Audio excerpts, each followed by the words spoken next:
This is Hickok45, your internet shooting companion, coming to you from the deep woods of Middle Tennessee. Yes, the home, the land of, well, lots of people and some really beautiful weather again this week. We're having some nice weather, very mild, and able to do some shooting, having a great time. So this week I'm going to try to keep the radio show a little shorter. I know some of you keep asking me to keep it long or even longer, but I may have to go to 2 weeks if I keep trying to do an hour or hour and a half every week. I don't know. We'll see how it goes. If I've got something to blab about, we'll continue doing it weekly. But anyway, we are going to try to keep it a little shorter just to see if that helps a little bit in terms of my schedule and getting to it and everything, and even posting. You know, it's funny when we put a picture up for you to gawk at a little bit there with it. It'd be kind of weird not to have a photograph, a pic of some sort, but you realize that pic makes it a heavy video. We were thinking originally on these that this would be something, the whole radio show would just end up being I don't know, we were thinking about 10 megs or something like that. But when you put a picture up, it replicates it, in every frame, even if it's low resolution. So if you notice the pictures we put up with the radio shows, they're not necessarily high def or high resolution because the thing ends up 4 gigs or something, if you go ahead and put up a really high resolution picture. So this is kind of just, we didn't think about that. It replicates it, every frame, I guess. So anyway, but today we're going to talk about a few things. What are we going to talk about? We're going to think about the gun action of the week, of course, about all the great shooters out there. Going to mention a thing or two about running into you guys in my prowling around. I'm going to talk about some recent videos we've done and a little bit about concealed carry philosophy, which I'll do more on later, and some of the sites that are out there on the internet. Just a big world out there. Guns I've owned. I'm going to talk about one of those that most of you are familiar with, might have owned one, and we'll see what else I blab about. But I'm glad you could tune in this week, and I hope I say something that makes a little sense and that, I don't know, something you enjoy listening to. Who knows? I'm amazed you care to listen anyway. So anyway, I'll jump right in here and we'll just start blabbing. One thing I wanted to mention is that if you run into me at a gun show or in a gun shop or Walmart or anywhere, be sure and say hi. It's kind of funny, it's kind of weird, strange that I run into people that just know me from YouTube. It's just you tend to look at it as a virtual world out there almost. So it's kind of neat to talk to people that have seen the videos or have exchanged messages with me on YouTube. It's kind of an interesting experience to just see a real human being, a face, that's out there. So I don't know, it's kind of you can probably imagine how strange it is. All of us spend a lot of time, seems like, online or in this virtual world of the internet.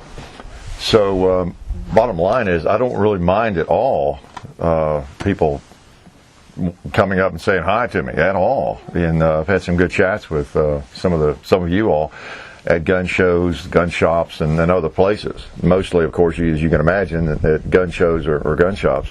And I appreciate the fact you don't want to bother me, maybe if I'm, looking around at guns real seriously. But hey, I'm never doing anything too seriously. Very few things anyway. So feel free to come up, at least say hi. Interrupt me, say hi, just say hi, and almost regardless of what I'm doing. It's just really neat to run into you guys, and it really never bothers me. I'll let you know if it does, but if it gets to that point, which I don't think it will. I'm not exactly a real celebrity, but it's really neat to run into you guys. And if you do recognize me from YouTube, please say hi at least. Okay, so just wanted to say that because most people in the shooting sports are just really good folks, and and have respect for other people, just by nature of, I think, the hobby, and may tend to be reluctant to bother somebody sometimes. So anyway, it's no bother, I guess is what I'm saying. I really love it when someone says hi or he wants to chat a minute. So anyway, just wanted to say that. So you guys take care, and maybe I'll run into you if you're unlucky. One thing I wanted to talk about briefly is, well, I don't know. I'm not sure how to talk about it, but I got started doing these videos, just having fun, of course, and trying to give back a little bit of my knowledge and just demonstrating firearms, playing with the myths, shooting little Glocks, little guns at distance, and one of my pet peeves is people always talking about certain guns not being accurate, and so this is a chance to do that and to provide a little education maybe for people wondering what the heck a Glock 19 looks like, what size it is, and just things like that.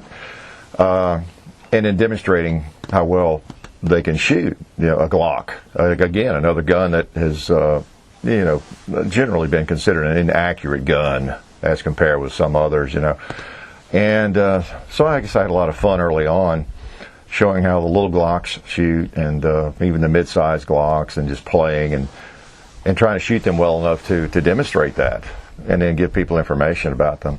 Well, somewhere along the way there, people have gotten the idea that I'm like Rob Leatham #2 or something.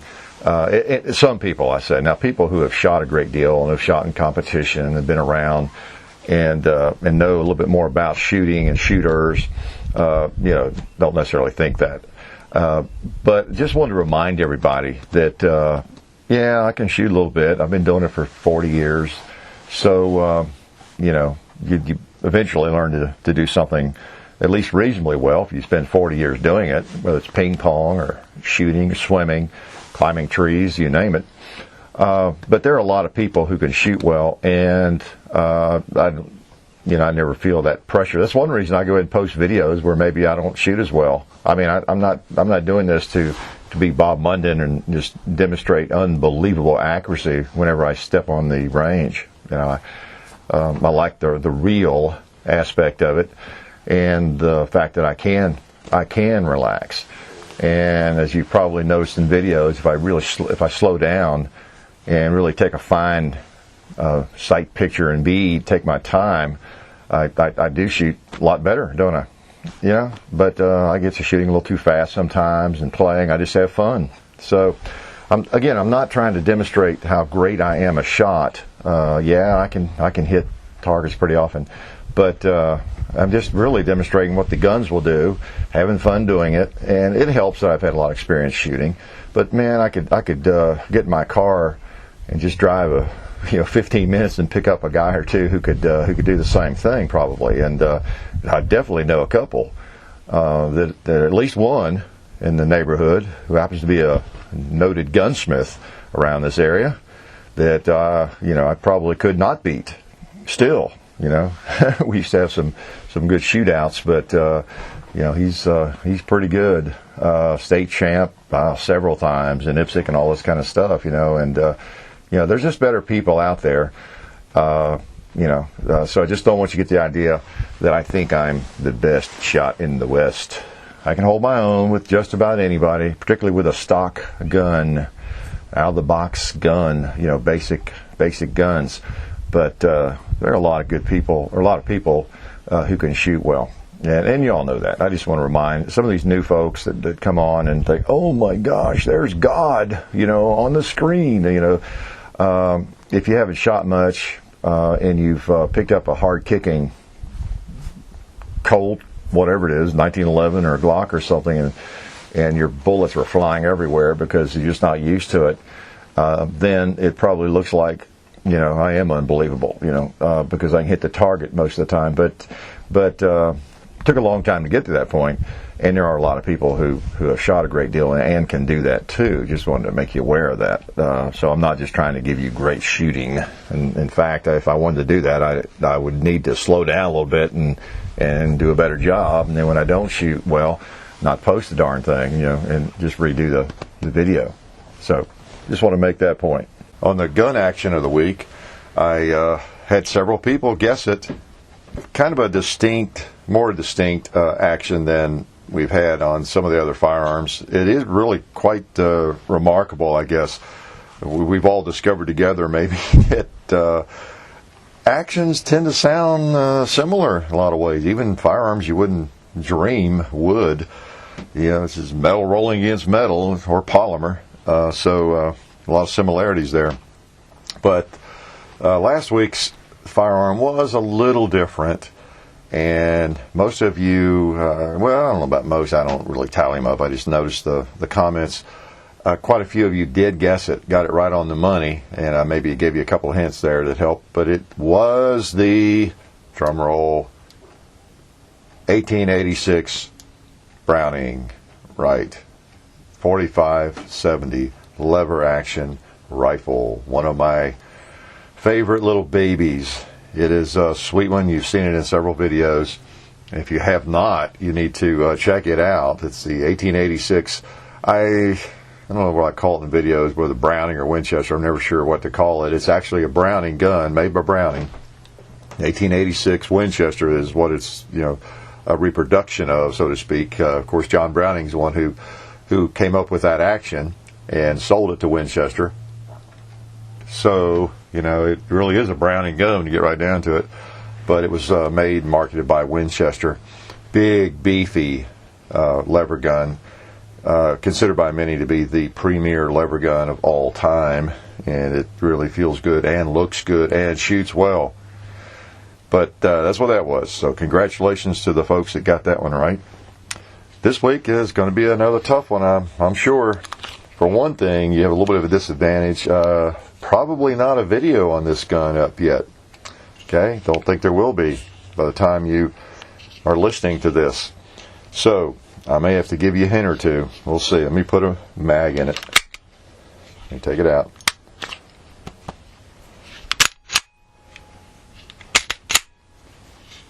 Working the slide, of course. Pull the trigger. Pull it again. Let me hold it closer to the mic. You might be able to get a look at it or smell it. Of course, it's going to smell like Ballistol, right? All right. Has a short barrel. Let me give you a tip here. You're going to need some help on this. How shall I say it? It's a gun that's been recommended me to try quite often. I finally agreed to do it. You've not seen it yet from me. It's very thin. Very thin. And I guess that's all I'll say about it. Very sweet. Okay. Good luck on that one. I wanted to say a couple of words about a recent video or two. One being the Judge video and the other being the LC9 video. Those have been received very well. Appreciate the compliments and the views on those. Hope you get a little bit out of each of those.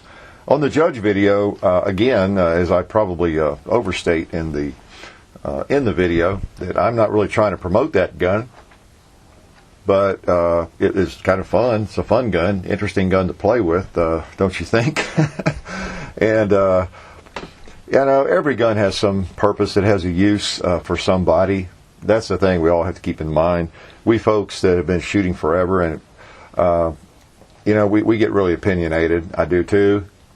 I try to keep that to myself as much as possible, because part of what I'm doing here is demonstrating a lot of different firearms and the fun you can have with different firearms safely. And there may be guns that I'm not all that fond of, but a lot of people are, you know. So, you know, that's what it's all about. You know, I have been shooting for 30, 40 years and shooting guns I like to shoot and doing things I like to do, and I'm sharing that with you. But, you know, I don't need to put it on YouTube necessarily. So, you know, I might as well, you know, show as many guns as I can that make sense or that's feasible. Guns that are very popular with other people. You know, that's part of, to me, part of the mission. You know, it's not my primary mission, but it's a part of it to kind of explore some guns that are extremely popular out there. And as you know, over the last year, I've gradually, here and there, I'll pick up something that is attractive to a lot of people, that I'm getting a lot of comments on, a lot of requests for. And, I can't do that. I mean, it seems like the more I do that, the more people expect me to have everything at my disposal, which I don't and never will have. But anyway, I'm not trying to sell judges, even though I bought that one. That's not a T&E gun. I just purchased that because that's kind of an interesting gun. I might have some fun with that for a while. I might have it 10 years from now. I don't know. Or if I decide that that particular gun has a lot of potential and a real serious place in my arsenal, or if a 410 pistol does, I might trade it, buy a Smith. Smith is a little better quality. There's no doubt about that. Any gun I've ever seen, as compared with other revolvers usually, other than Colt. So, I might go that route. I don't know. Or I may sell that one and decide, and that was fun, but I don't need one of those. Who knows? It's not going to replace, for very many people. I would imagine most people who own that gun, it's not their primary defensive firearm. They might have it somewhere, where it could be used for that, or it might just be something to play with, But as I do think people poo-poo the shot business a little too much sometimes. Again, in a defensive situation, and there are all kinds of defensive situations, you're trying to stop somebody from their aggressive action, whatever that takes. Number 6 shot, bird shot even, number 4 shot, into the face and body with the judge or anything else. It's gonna be better than swatting at it with a broom or missing them with a 45. So I don't know. There may be a place for it with some people. I'm still up in the air about it, to tell you the truth. But anyway, it's a fun little gun. The LC9 that you have seen a video with, and you'll see more. Just to mention on that one, again, that is a T&E gun. I appreciate Ruger sending that to me. And I requested that specific gun, of course. That's a very interesting niche in the firearms world, as most of you know, that size gun. And I just wanted to make sure, whatever I think of it, whatever the quality turns out to be, that I get a hold of one and give you all a look at it and give myself a look at it. So I will be honest, even though it's not a gift, but it's really nice of Ruger to send that to me. And as I said in the video, and with any of the companies that I get a T&E gun from, I'm going to be honest. That's simple. I'm not going to take the opportunity to trash their stuff, obviously, because I only want guns really from quality companies. I'm not going to search out Raven Arms if they're still in business, and Jennings, and try to get T&E guns from them so I can trash their guns. And no offense to those companies, I've never had any of their guns. I just know what people say about them. But anyway, I thought I'd make a little mention of those guns. And so far, I do like that little LC9. I do prefer a striker-fired firearm, though. That's the one thing I would change. Boy, if that gun was striker-fired and had a typical either a Ruger SR9C type trigger in it, or Glock 26 type trigger in it, that would be an even more interesting gun. But I know that ups the ante and the price, and I think it must be difficult on a gun that size. I'm not sure all the reasons, but it's pretty good double action on that gun. So anyway, just want to mention those. I don't have a big political issue this week, but I do want to mention in general the carry laws. I get quite a few questions about what I think about this carry law and this proposal about where a person can carry, whether it's on college campuses or whatever it might be. What do I think about that? It'd be a good topic for your radio show or blog or something, a video, real video. But let me just say that if a person is an honest, law-abiding person, has gone through the background check, has had the training, they're not a criminal, have not been a criminal, and have proved they can be safe with a firearm, and they're carrying it into McDonald's, they're carrying it into Walmart, they're carrying it everywhere that's legal. Why are there places where that same person cannot be trusted with a firearm all of a sudden? I mean, that's basically my point. If the person is trustworthy, an honest citizen, then just in general, I'm not sure there should be many places at all where it would not be okay to carry that firearm.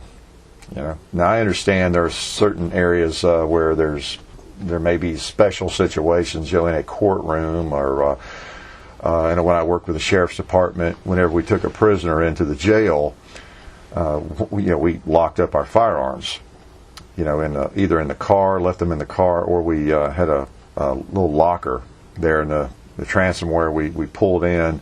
There were lockers specifically for that. We put the guns in that. Then we got the prisoner out and took him into booking, because things can happen in booking. You get hold of somebody and get the cuffs off of them in there, and it turns out they've got 49 black belt degrees or something, and they can wrestle down 3 officers and grab a loaded firearm. I mean, that's just stuff like that makes sense. That's why prison guards don't wear firearms around prisoners, inside the jail and all those sorts. So there are places where it maybe just doesn't make sense, but in general, and I understand the school thing, and of course I work in a gun-free zone myself, and of course abide by that. I'm too old or too young to go to jail over something like that, so I just have to live with that. But by and large, my opinion is, if a person has the right to go armed, there should be very few limitations, just very few limitations. So that's kind of my take on that in general, and I'll get into more of that later. Something I wanted to touch on this week, and I've been meaning to and I almost forgot, is that as you prowl around, I guess, various sites and websites and blogs and all that, a lot of us, of course, on the internet these days, there's no limit to where we might find ourselves, where we go, where we see things we recognize. It's kind of funny that we've gotten to the point where, with 50,000 plus subscribers and the activity on the channel, and I guess it's gotten pretty big, no two ways about it, but as a result of that, of course, there's more. I don't know if it's not all negative, but more things coming at us in terms of, there are more folks that try to use the channel to advertise something or to get a point across or whatever, because there's a pretty big audience. You can write something on one of our videos, or try to write it on the profile, and it's a pretty big audience. Kind of like putting it on the bulletin board, Times Square, I guess. Or is that an exaggeration? I don't know. But kind of not sensitive about that, but it's really easy to spot that kind of thing. So you might see some strange things and ads if I don't catch them in time. So just be aware that's what a lot of that is. And then, by the same token, there are also blogs and people out there who don't really do too much themselves other than kind of prowl around and critique the shooting industry and various things. So you may run across some of those at some point, and jump into the fray, whatever you think. Obviously, it's really kind of fun to go around, and occasionally, I don't have time to do that much. John will do it occasionally, but there will be discussions about a video or about me or about something, Hickok45, and it's kind of interesting to get a peek at what people are saying, somewhere other than on the channel, and someone will maybe make some negative comment, and 5 or 6 of you will jump on them. It's kind of fun.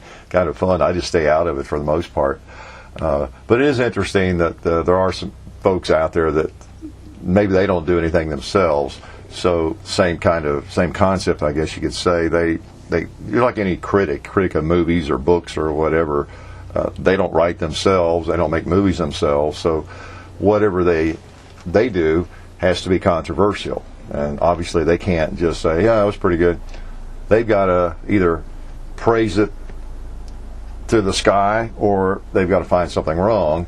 And so it's interesting to find that sort of thing too. And they've got to start some controversy, whatever it takes. Otherwise, they don't have a purpose. They don't have a channel. They don't have a blog or whatever they might call it, you know. So, but anyway, it's kind of fun that, you know, and I take all that in stride, particularly where 98% of everything is so positive. But it is fun to run into that stuff. And, you know, folks, who is this? You know, what is it? What's this website?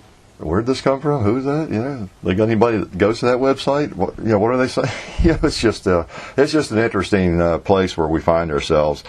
And I really I want to thank all of you because I see your comments all over the internet here and there when I do prowl around like that. And very honest. And we'll jump in and straighten people out. And obviously, there's criticism that's legitimate because we don't do everything perfectly. We do what we want to do. It's not like we are trying to be something and we didn't quite make it. I will say that. We make no bones about it. We are, you know, interested in providing information and entertainment both. And if somebody wants just entertainment, you know, we don't offer that. If they want just serious information, you know, that's not us either, is it? So we just do a little bit of everything, kind of what we're in the mood to do.